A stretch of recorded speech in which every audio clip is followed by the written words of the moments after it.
Bueno, muy buenas noches o muy buenos días, depende del horario en el que estén viendo esta clase, chicos. Bueno, como les prometí, esta es la clase de lesión como vicio del acto jurídico y bueno, vamos a dar comienzo ahora, voy a tratar de hacerles una guía. Lo tienen de todas maneras en el libro del titular de cátedra, el doctor Julio Rivera, así que espero que entiendan.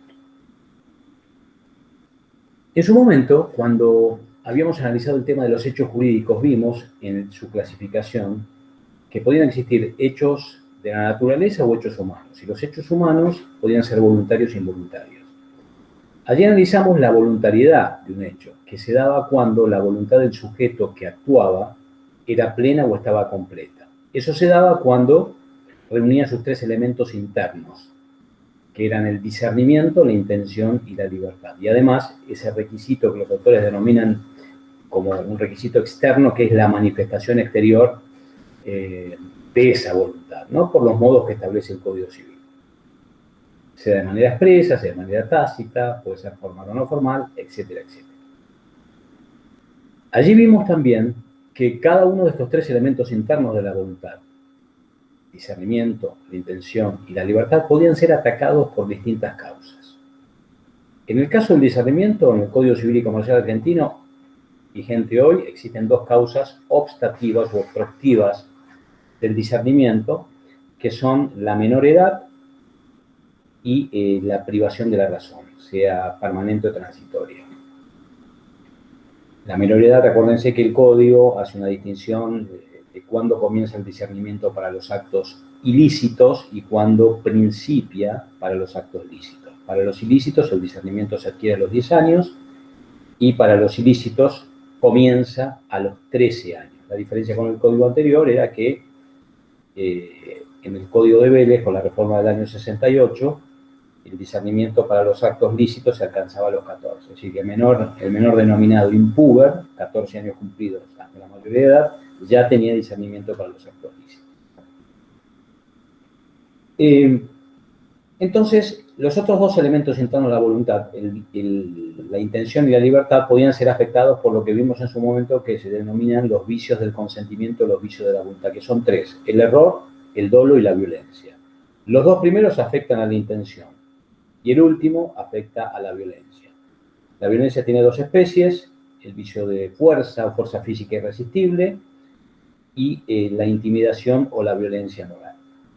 Ahora, la clase de hoy es la lesión, ¿no? La lesión como vicio propio del acto jurídico. Estamos en presencia de otra serie de vicios que no afectan a la formación del contrato, no van a atacar alguno de estos tres elementos internos de la voluntad, sino que le van a causar un perjuicio a la víctima en un contrato oneroso y bilateral, un perjuicio económico, cuando existiese una notable desproporción entre las prestaciones. Obviamente se tiene que dar también uno de los elementos subjetivos, tiene que haber una explotación de un estado de inferioridad en una condición de inferioridad de la víctima, que ahora vamos a ver. Digamos que se le irroga o se le causa a la víctima un daño patrimonial. Pero no hay aquí, y esto es muy importante que lo tengan en cuenta, no hay aquí de entrada y en la base del negocio, en el periodo de formación del contrato, un ataque a la voluntad, porque estamos en presencia de una voluntad sana, que no tiene vicios que la puedan afectar. Y así entonces comenzamos con el primero de ellos, que es la lesión. La lesión, primero decirles que es un vicio propio de los negocios o de los actos jurídicos que afecta a la buena fe que debe reinar en los contratos. Un famoso autor al que yo tuve la suerte de conocer, Werner Goldschmidt, él decía que la causa final se veía afectada por este vicio de lesión. Recordemos que la causa fin es un elemento esencial común a todos los negocios jurídicos, ¿no? En la doctrina comparte este principio. Salvo algún autor que ya no estamos más hoy entre nosotros, que era Jorge Joaquín Llambías, para quien la causa final no era un elemento esencial del acto jurídico. Pero bueno, hoy en día la doctrina, yo les diría que casi unánimemente está de acuerdo en que la causa final es un elemento esencial y común a todos los negocios jurídicos. Entonces, primera cosa, la lesión es un vicio propio de los actos jurídicos que afecta, para algunos autores, la buena fe contractual, para otros, la causa fin del negocio jurídico.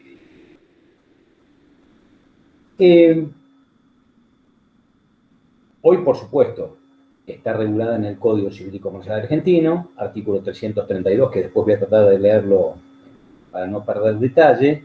También estaba regulada e incorporada la lesión en el viejo artículo 954 del Código Civil Argentino, que se derogó el 1 de agosto del 2015. Y vamos a ver también que en el Código de 1871, el Código Civil de Vélez Arfield, no estaba incorporado el vicio de lesión. ¿Cuáles son los antecedentes del vicio de lesión? No voy a ahondar mucho porque quiero que tengan a la mano la practicidad de este tema, ¿no? Si no, esto me llevaría un par de clases. El antecedente en general, como nos pasa en nuestro país y en derecho continental europeo, es el derecho romano. Pero los romanos conocieron tarde o elaboraron tarde la teoría de la lesión. Casi que Justiniano la incorpora dentro de su Corpus Iuris Civilis, de esa monumental recopilación de todas las leyes romanas o las normas, y hay que remontarnos a un famoso rescripto de los emperadores Diocleciano, y creo que era Maximiano, no Maximiliano, Maximiano, donde por primera vez se establece que cuando una persona había pagado menos del justo precio, se podía rescindir la venta. Lo que los romanos, y después en la Edad Media se denominó la laesio ultra dimidio, la lesión en más de la mitad del justo precio. Bueno, el rescripto es una respuesta escrita que daba el príncipe o el emperador ante alguna consulta de algún ciudadano romano. Y ahí por primera vez se establece este tema de la lesión y luego se va desarrollando en años posteriores, y con el Corpus Iuris el derecho romano va penetrando en el derecho continental europeo, incluso acá en Latinoamérica, ¿no? Ustedes se ponen a pensar, todos los códigos civiles latinoamericanos en general tienen su fuente en el derecho romano. Obviamente después pasa el derecho alemán, derecho español, derecho francés, las leyes primitivas españolas también, etcétera, etcétera, etcétera. ¿Y por qué hablo del derecho español? ¿Por qué hablo del derecho alemán? Del Código Civil francés, el Código Napoleón de 1804, porque son una fuente del derecho civil argentino, que sí fueron tomadas por el codificador argentino en el año 1869 y antes también, para redactar muchísimos artículos. Ok. Yo les podría leer el texto traducido del latín del rescripto para que ustedes vean que es maravilloso, pero por una cuestión de tiempo y practicidad no lo voy a hacer ahora, lo voy a dejar para otra clase o otro cuatrimestre. Acá lo importante es que tengan noción de lo que es la lesión, cuáles son los elementos y cómo se aplica, ¿no? Básicamente.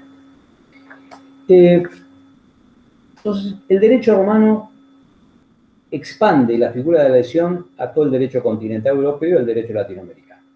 Al mundo, le diría. ¿Qué pasa puntualmente en la República Argentina?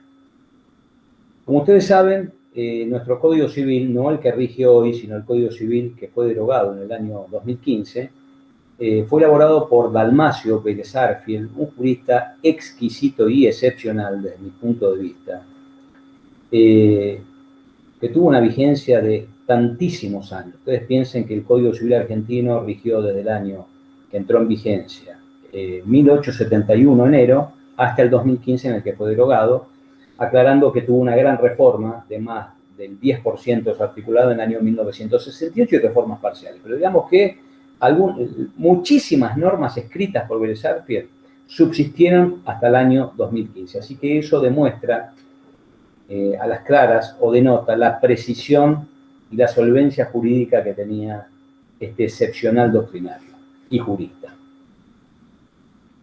Vélez no reguló la teoría de la lesión, no la incorporó en el código. como tampoco incorporó el otro tema o el otro instituto que vimos en su momento, que es el abuso del derecho. ¿Y por qué? Entre comillas, por su espíritu liberal.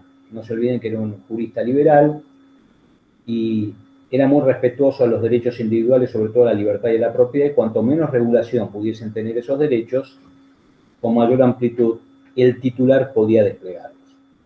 Ahora, es un error cuando muchos juristas dicen, no, Vélez era liberal y entonces no reguló, estaba en contra de la regulación del abuso del derecho y de la teoría de la lesión. Eso es una verdad a medias. Casi les diría que no es una verdad. ¿Por qué? Porque en tantísimos casos, lo hemos visto acá cuando hablamos de las leyes de orden público, Vélez ponía en primer lugar el orden público o el bienestar general por el interés individual. Como lo llaman algunos, el interés egoísta del titular de un derecho. Lo vimos cuando analizamos puntualmente el viejo artículo 5 del Código de Vélez, que se refería a que ninguna persona tiene derechos irrevocablemente adquiridos frente a una ley de orden público. Recuerden que una ley de orden público es precisamente un conjunto normativo obligatorio y general en donde se tiende a privilegiar o a fortalecer o a afianzar principios, valores e instituciones que son considerados fundamentales por una sociedad en un tiempo determinado. Por ejemplo, la moral, las buenas costumbres, la salud pública o en los tiempos que corren, etcétera, etcétera, etcétera. Pérez hace un estudio comparativo de los distintos códigos civiles que él pudo compulsar en aquel momento. Recuerden que tocamos un botón y podemos acceder al Código Civil vietnamita. Bueno, Vélez no tuvo esta posibilidad. Por eso es más destacable, es más monstruosa la labor que realizó.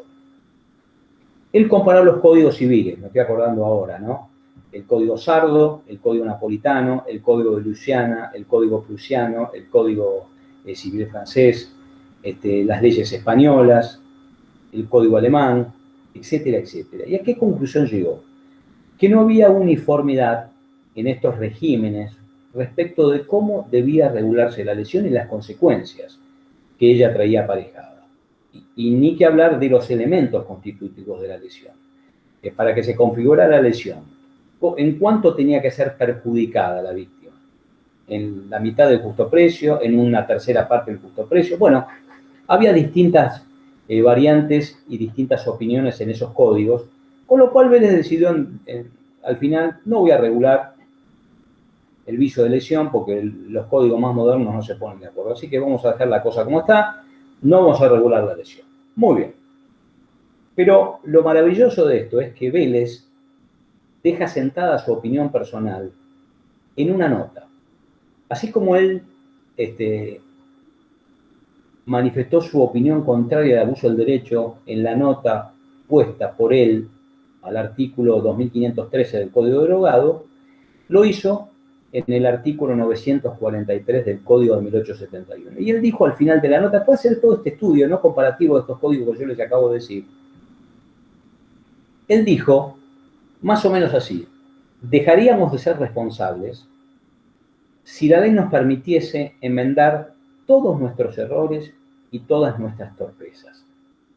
El consentimiento libre, expresado, sin vicios de la voluntad y con las formalidades que ordena la ley, tiene o debe hacer perfectos los contratos. ¿Qué quiso decir Vélez con esto? Que si mi voluntad al contratar es plena y está completa porque tiene discernimiento, porque tiene intención y tiene libertad y además no existe ningún vicio o causa de obstrucción a alguno de ellos, entonces lo que yo declaré al exterior, mi voluntad declarada, tiene que ser perfecto el contrato. Recuerden que acá hay un principio básico y sobre todo en aquel momento que hoy hay un principio que está herido de muerte, que es el principio de autonomía de la voluntad de las partes, ¿no? ¿Qué implicaba esto? Implicaba que lo que las partes pactaban en un contrato era ley para ellas, salvo que en ese contrato o alguna cláusula de ese contrato se estuviese violando o la ley o el orden público. Entonces, Vélez rechaza terminantemente el vicio de lesión como rechazó terminantemente no el vicio, sino el instituto del abuso del derecho. Esa famosa frase que él pronuncia en la nota del artículo 2513 cuando decía: si el gobierno se constituye en juez del abuso, muy pronto se va a constituir en juez del uso y toda verdadera idea de propiedad y libertad quedaría perdida. Es decir, que acá se ve el espíritu liberal. Pero no era tan alocado lo que él decía en aquel momento. Recuerden, 1869, cuando se aprueba el Código Civil argentino, y esas palabras tienen una vigencia abismal hoy en el año 2021.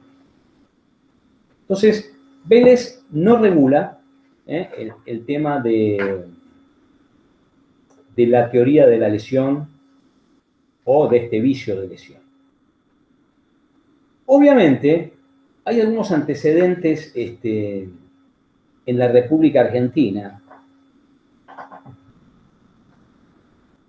que fueron recogiendo la opinión de los juristas más importantes, como por ejemplo el anteproyecto del Código Civil del año 1932, que se lo encargan a otro jurista excepcional de aquel momento, que fue Juan Antonio Bibiloni, en las dos veces con B larga. Bibiloni, también la misma filosofía, el mismo pensamiento que Vélez, filosofía liberal. Él también se manifestó en contra del abuso del derecho en la famosa nota al artículo 411 de su anteproyecto.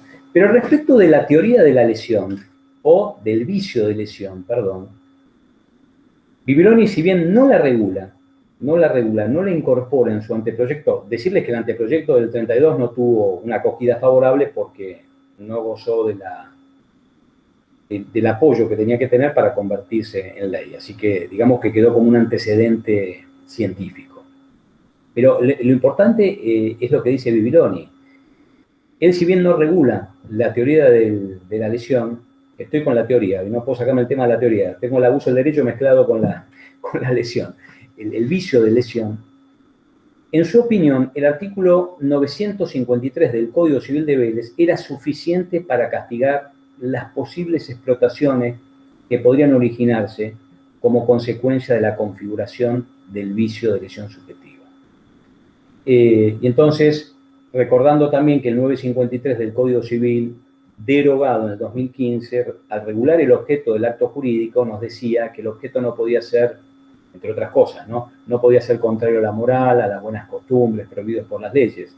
Y en esta frase, lo del objeto que no puede ser contrario a la moral, a las buenas costumbres, estaba la protección de las víctimas en los supuestos casos de lesiones, según la visión de Bibiloni. Entonces, con este artículo 953 se podía proteger perfectamente a las víctimas, al igual que en el caso del abuso del derecho. Muy bien.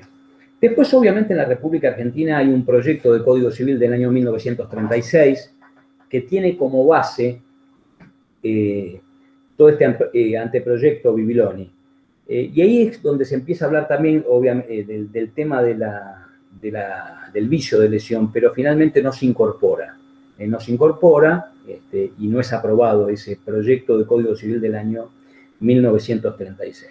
Después hay otra obra científica maravillosa, hecha por un jurista del que yo pude estudiar de sus libros, que fue Jorge Joaquín Llanvías con doble L.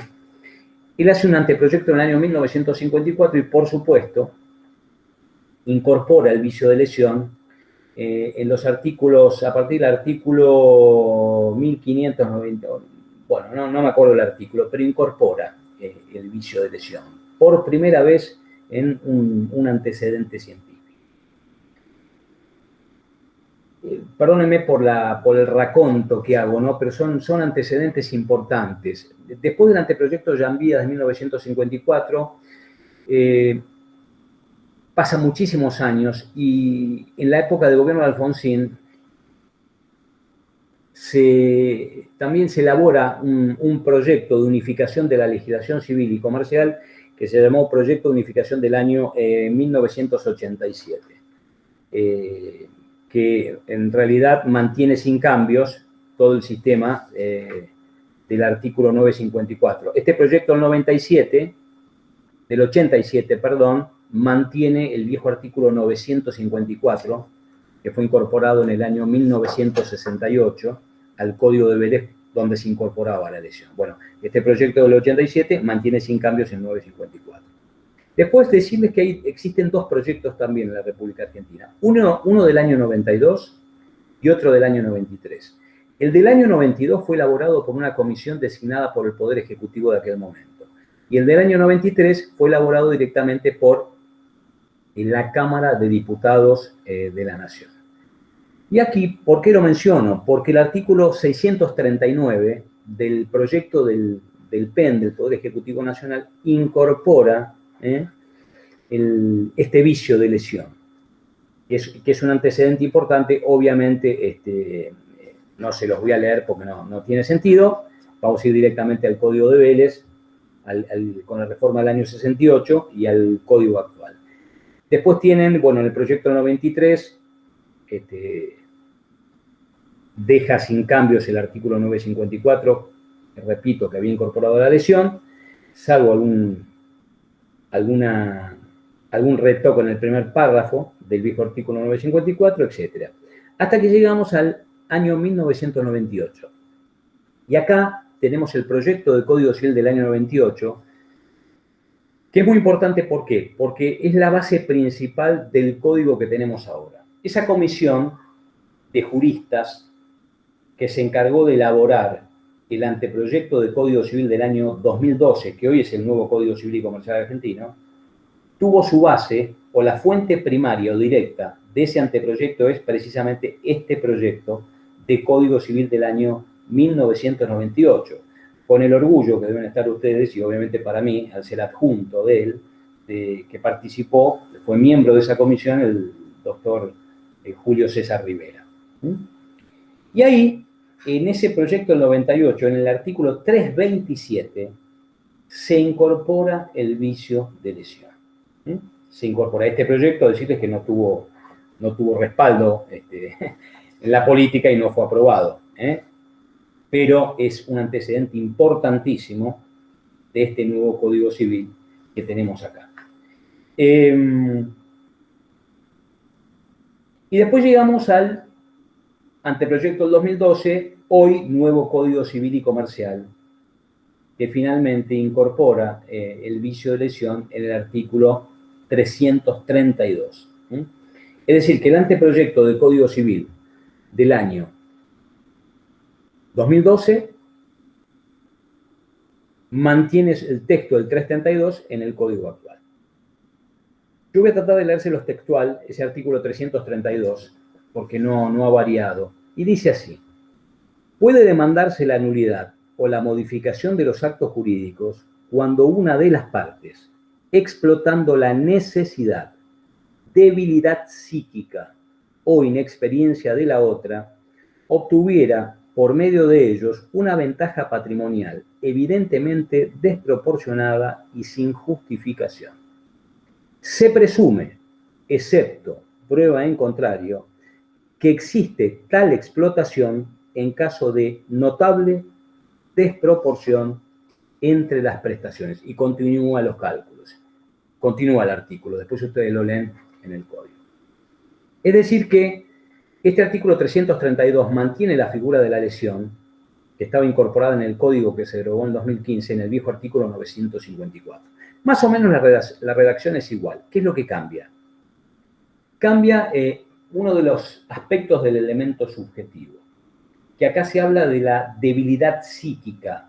En el código derogado en 2015 se hablaba de ligereza, y ahora se los voy a explicar en un ratito. Entonces, pero lo cierto es que acá, en el artículo 332, se incorpora finalmente el vicio de lesión, que era una aspiración, les diría, de la doctrina argentina desde muchísimo tiempo atrás.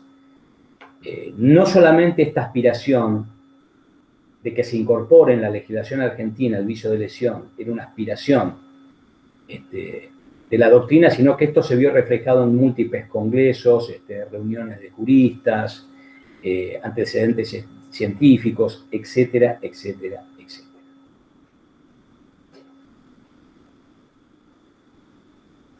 Bueno, fíjense que acá lo primero que tenemos que preguntarnos es, ¿en qué consiste la lesión?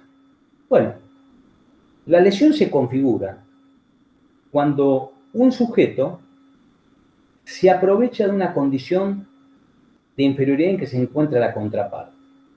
Esa condición de inferioridad en la que se puede encontrar, donde algunas legislaciones antiguas hablaban de penuria, ¿no? Que por eso se dejó de lado, la penuria era como muy difícil, ¿no?, de establecer en cada código en particular. Al explotar la necesidad o la condición de inferioridad de una persona, la otra parte obtenía un provecho patrimonial desmedido, desproporcionado y sin justificación. Entonces, acá lo que hay que ver es cuáles son los elementos de la lesión, de acuerdo a lo que acabamos de leer acá. Históricamente se dijo que la lesión tenía dos elementos, elemento objetivo y elemento subjetivo. ¿Cuál era el elemento objetivo? La notable desproporción entre las prestaciones, que no tenía que estar justificado. Y el elemento subjetivo era el aprovechamiento que una parte hacía de la otra de su condición de necesidad, ligereza o inexperiencia. La doctrina más moderna ha determinado que en realidad, más moderna estoy hablando de 20 años para atrás, 30 años para atrás, ¿no? Ha determinado que existen en realidad dos elementos subjetivos. Un elemento subjetivo, y acá estoy siguiendo a don Julio Rivera, el titular de cátedra, un elemento subjetivo de la víctima y un elemento subjetivo de la persona que comete el vicio de lesión. ¿Cuál es el elemento subjetivo de la víctima?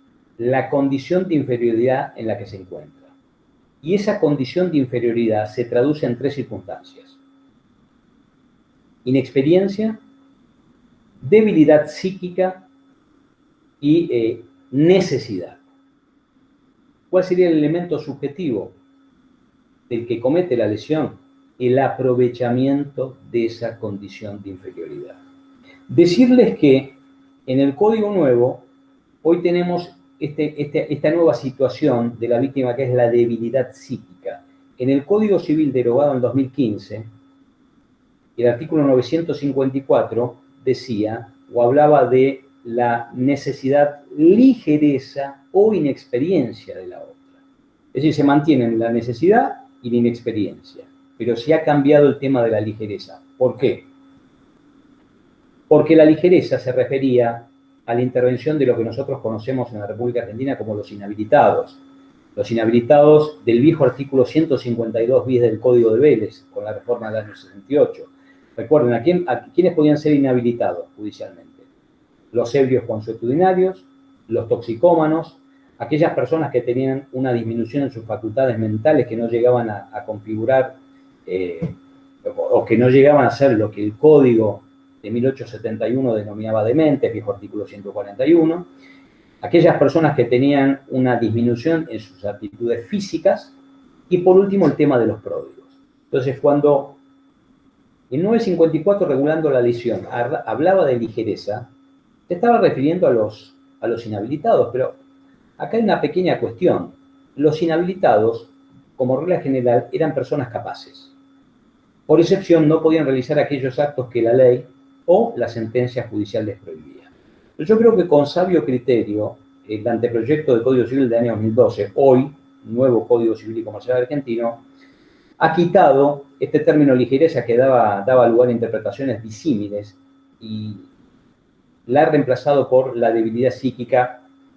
La debilidad psíquica, les diría que es como una gran bolsa, es como una caja de Pandora dentro de la cual pueden aparecer distintas situaciones, ¿no? Aunque el código no lo diga expresamente. Y además, el régimen de los inhabilitados ha cambiado completamente en el nuevo código, tema que ya vimos. Hoy, en el nuevo Código Civil y Comercial, únicamente pueden ser sujetos al régimen de la inhabilitación lo que conocemos como los pródigos, las personas que malgastan su patrimonio y exponen a la familia a la pérdida del mismo, ¿no? En términos del viejo código. Y acá está claro que el hecho de poder iniciar una acción de inhabilitación del pródigo no tiende a proteger al pobre infeliz que dilapida los bienes, sino a la familia. Tan es así que si el pródigo no tuviese los miembros de la familia que contempla el artículo 48 del Código Civil y Comercial, no se lo podría inhabilitar. Los miembros que hoy protege el Código argentino son el cónyuge, conviviente, hijos menores o hijos con alguna discapacidad. Entonces, este es un motivo por el cual se quitó esta cuestión de los inhabilitados y creo que se incorporó el tema de la debilidad psíquica, que es un acierto. Bueno,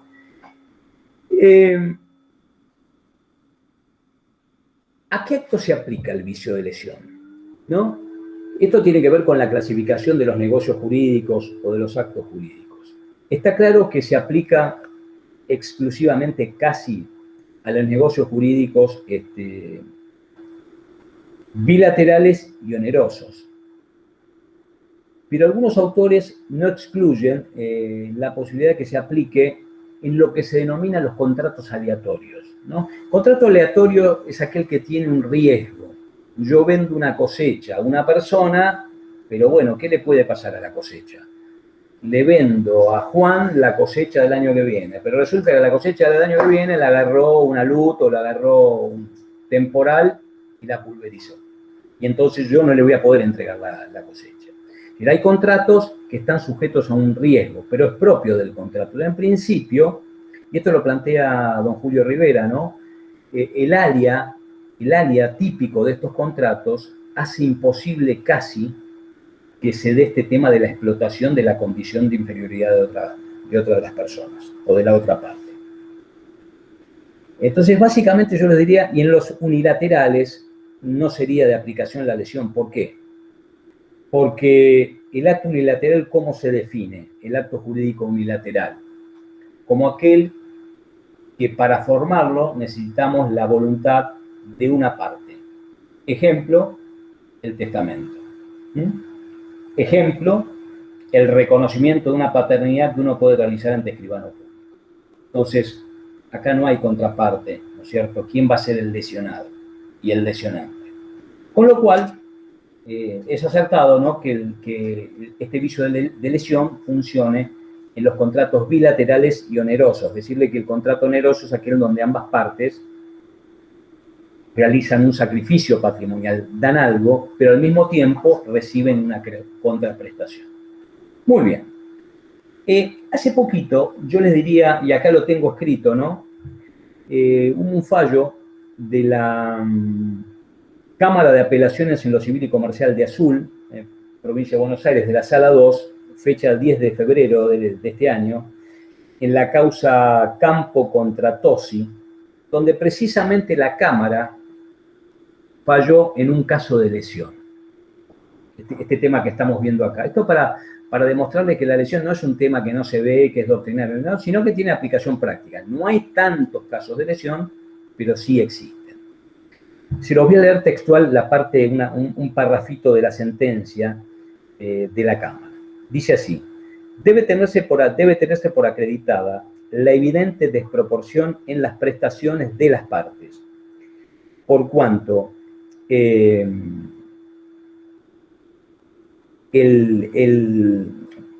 lo que se abonó, la suma abonada es irrisoria.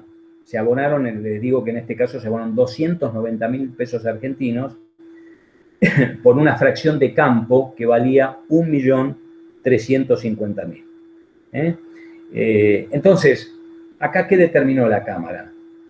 Muchachos, pagaron 290.000, algo que valía 1.350.000. Precio irrisorio y una notable desproporción entre las prestaciones. Si uno de los sujetos hubiese acreditado que esa desproporción entre el precio pagado y el precio real estaba justificado, por ejemplo, porque era una compensación que estaban haciendo por una deuda anterior, tal vez la Cámara no hubiese fallado declarando la nulidad del acuerdo. Pero como eso no se acreditó, acá queda plasmado la desproporción entre las prestaciones como un elemento clave de la lesión. Ya les dije, además, que existen dos elementos subjetivos, según la visión del titular, uno desde el punto de vista del sujeto lesionante y otro desde el punto de vista de la víctima. Esto ya lo vimos. Y acá lo importante es, desde el punto de vista de la víctima, los tres estados, ¿no? ¿A qué se refiere el estado de necesidad? Yo contrato a una persona que está en un estado de necesidad Y ya porque esa persona se encuentra en un estado de necesidad, ya automáticamente la víctima en ese caso tiene derecho a demandar la nulidad.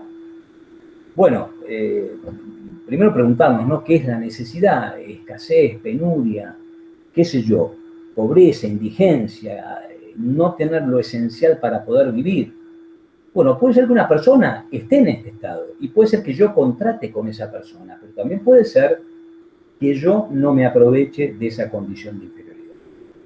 Entonces, no necesariamente el hecho de contratar con una persona en un estado de necesidad va a hacer que un juez luego declare la nulidad. ¿Por qué? Porque acá tiene que existir un elemento objetivo, que es la notable desproporción entre las prestaciones, que no tiene que tener justificación, y además tiene que existir el otro elemento subjetivo, ¿no? Que es que yo, el supuesto lesionante, me aproveche de ese estado de inferioridad. Después la debilidad psíquica, que es otra de las condiciones que establece el nuevo código, que ha sido acertado, es una de las cosas que se cambia respecto del código anterior, cuando hablaba de la ligereza, tiene que ver con todos los padecimientos mentales. Bueno, acá hay algunas críticas, ¿no? Porque el proyecto de Código Civil del año 98 era muchísimo más amplio.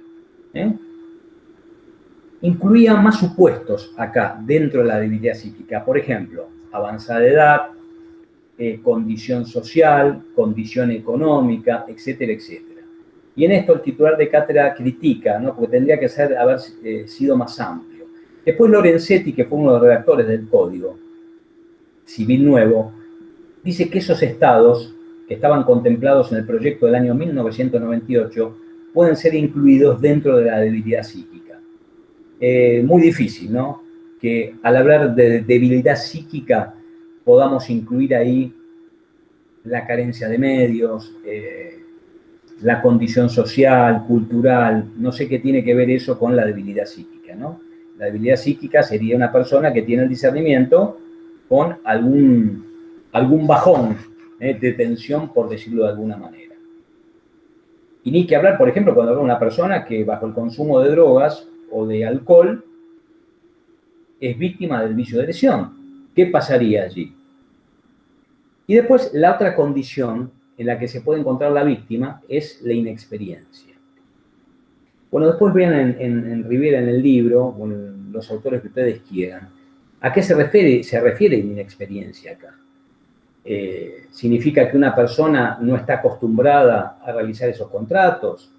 ¿Esta inexperiencia la puede esgrimir o hacer valer una sociedad anónima o una sociedad, o la puede hacer valer un comerciante avisado? Y parece que no. Yo, si soy un comerciante avisado, que estoy acostumbrado a la compra y venta de autos, no puedo decir, fui víctima de la lesión precisamente en un contrato de esta naturaleza. Es muy raro que esto pueda pasar. Entonces, la inexperiencia tiene que ver con la falta de conocimientos respecto de eso, que tiene que ser acreditado en el expediente. Y como les dije, si bien son 3 estados, ¿no?, los que configuran la situación de inferioridad de la víctima, repito, necesidad, debilidad psíquica o inexperiencia, había otros estados que estaban incluidos en el proyecto el proyecto de Código Civil del año 98, como le dije, condición social, económica, avanzada edad, etcétera, etcétera, etcétera, que evidentemente la comisión que hizo el código en el año 2012 no lo consideró acertado incluirlos.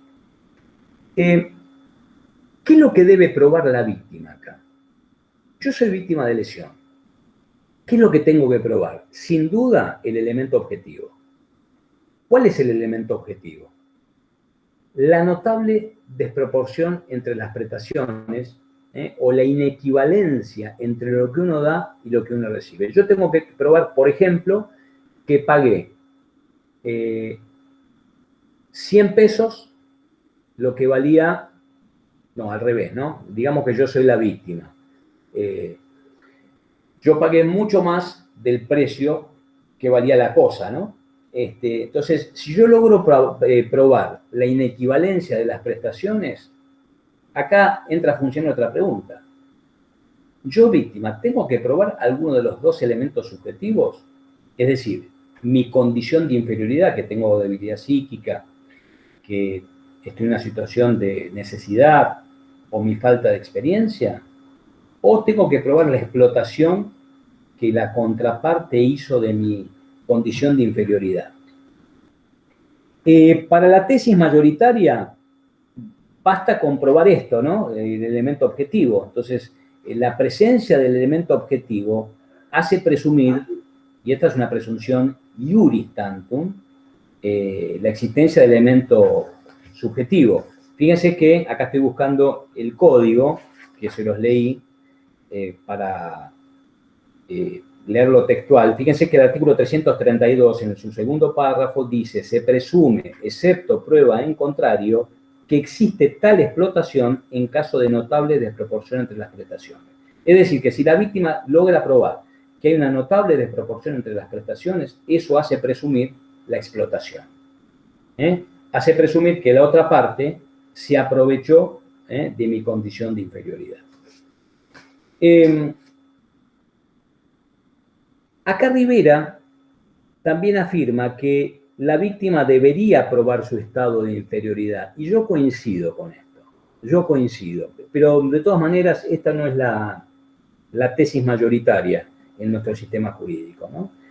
Para la tesis mayoritaria, con que se pruebe el elemento objetivo, eso hace presumir la existencia del elemento subjetivo. Pero recordemos que hay dos elementos subjetivos: la condición de inferioridad de la víctima y la explotación de alguno de esos estados que lleva a cabo la otra parte.